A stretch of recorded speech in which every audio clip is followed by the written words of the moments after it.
देखिए पिछले टर्न पर हमारा थोड़ा छूट गया था, तो उसे आगे कंटिन्यू करते हैं अपन कि हमने T1 निकाला, T2 निकाला, दोनों को माइनस करा, T2 माइनस T1। तो इसमें से इसको माइनस करेंगे तो क्या आ जाएगा, ये 2.303 अपॉन K1 कॉमन आ गया लॉग। अब इसको माइनस करेंगे तो क्या हो जाएगा, अपॉन में चला जाएगा, ठीक है। तो a माइनस x1 ये ऊपर चला जाएगा और a माइनस x2 नीचे आ जाएगा। तो ये हमारे पास में आ गया इक्वेशन। अब इसको दूसरे रूप में कैसे लिख सकते हैं, आप इस K1 और इसको यहाँ ले जाएं दूसरी साइड में, तो क्या आ जाएगा, log a minus x1 upon a minus x2 बराबर K1 upon 2.303 T2 minus T1। अब ये जो इक्वेशन है इसकी हमने एक कंपैरिजन की y इजिकल टू mx से। अब y की जगह क्या बैठा है, दिस लॉग, और x की जगह क्या बैठा है, T2 माइनस T1, और जो प्रवणता है ढाल है वो क्या आ जाएगी, K1 अपॉन 2.303। तो वही चीज y इजिकल टू mx पर कैसा आ गया ग्राफ, ये आ गया। इसमें एक सीधी रेखा आ गई, x की जगह क्या बैठा है, T2 माइनस T1, y की जगह क्या बैठा है, log a minus x1 upon a minus x2, और ढाल जो है प्रवणता है वो क्या आ गई, K1 अपॉन 2.303। तो ये अंतराल इक्वेशन है, ये वैसे कम जरूरत पड़ेगी। मुख्य रूप से हमको जो जरूरत पड़ने वाली है वो ये इक्वेशन जरूरत पड़ेगी। इस पर आधारित न्यूमेरिकल ज्यादा आते हैं। K1 बराबर 2.303 upon T log a upon a minus x, और जो टी हाफ है इसके लिए वो क्या हो गया, 0.6932 अपॉन K1। तो ये जो प्रथम कोटि की अभिक्रिया है इसमें जो अर्धायु है वो पदार्थ की प्रारंभिक सांद्रता पर डिपेंड नहीं करती है। इस इक्वेशन से यही देख रहे हैं अपन, क्योंकि इसमें ए नहीं आ रहा है। प्रारंभिक सांद्रता क्या होती है, ए, वो आ नहीं रहा है इसमें, तो इसका मतलब इसमें इससे वह क्या होती है, स्वतंत्र रहती है।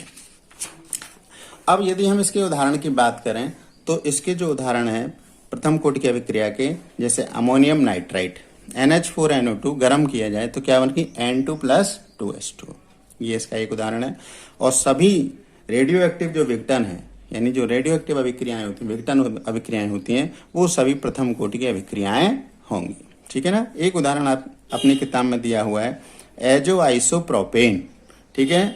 आइसोप्रोपेन यानी कि CH3 whole twice CH and double bond N CH3 whole twice, इसको गर्म करेंगे तो यही नाइट्रोजन बन जाएगी और ये बाकी का अलग हो जाएगा C6H14।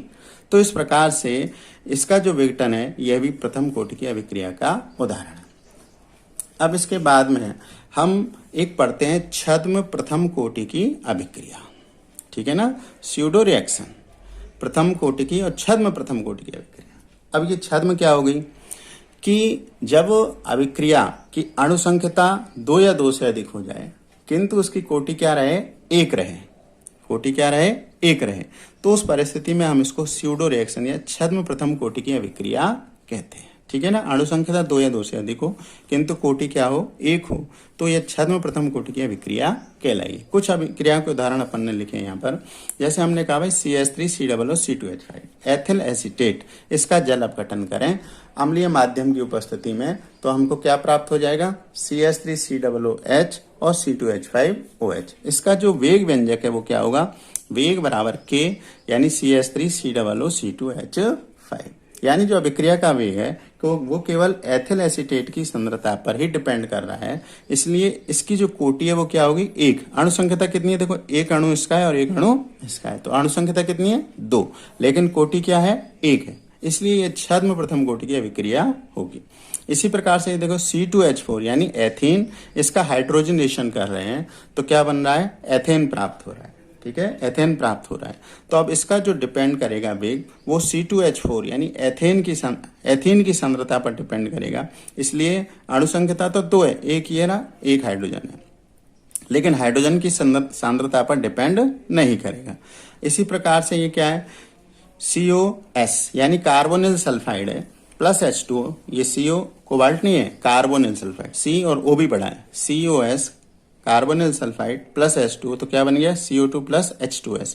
तो इसमें अणु संख्या कितनी है, 2, एक अणु इसका एक अणु इसका, लेकिन जो अभिक्रिया का वेग है वो COS पर ही डिपेंड करता है। इसी प्रकार से सुक्रोज का जल अपघटन है, तो सुक्रोज का जल अपघटन क्या हो गया, C12H22O11 प्लस H2O बराबर क्या बन गया, ये ग्लूकोज और फ्रक्टोज। तो सुक्रोज के एक मॉलिक्यूल पर ही डिपेंड करेगा अभिक्रिया का वेग, इसलिए इसकी अणुसंख्यता तो 2 है, एक सुक्रोज का एक H2O का, लेकिन जो कोटि है वो केवल 1 होगी। इसी प्रकार से 2N2O5 नाइट्रोजन पेंटाऑक्साइड, इसका अपघटन होगा तो 4NO2 नाइट्रोजन परऑक्साइड या डाइऑक्साइड बनेगा प्लस ऑक्सीजन, लेकिन अणुसंख्यता तो इसकी 2 है, लेकिन कोटि क्या होगी, 1 होगी। तो ऐसी अभिक्रियाएं जिनकी कोटि क्या हो, 1 हो, लेकिन अणुसंख्यता 2 या 2 से अधिक हो, सामान्यतः 2 होती है, तो वह छद्म प्रथम कोटि की अभिक्रिया या स्यूडो रिएक्शन कहलाती है। इस रिएक्शन को भी बहुत बार पूछा जाता है।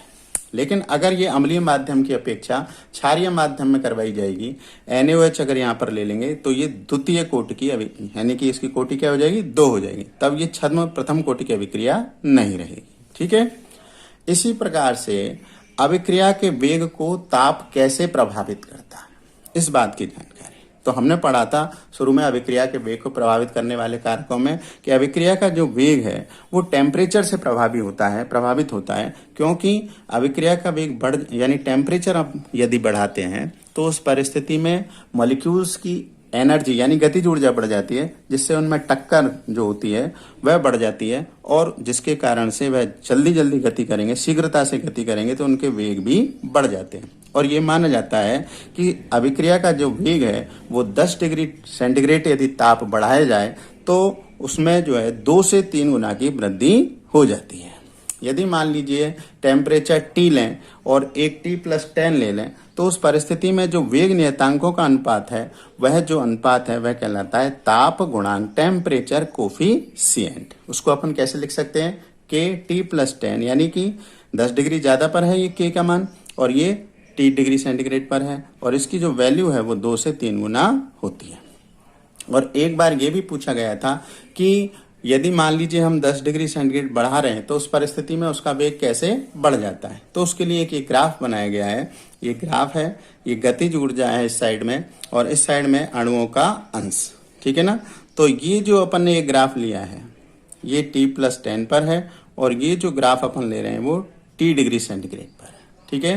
तो आप देख रहे हैं ये जो अपन देख रहे हैं तो ये है सक्रिय अणुओं की संख्या। अब सक्रिय अणुओं की संख्या जितनी ज्यादा होगी अभिक्रिया का वेग उतना ही अधिक होगा।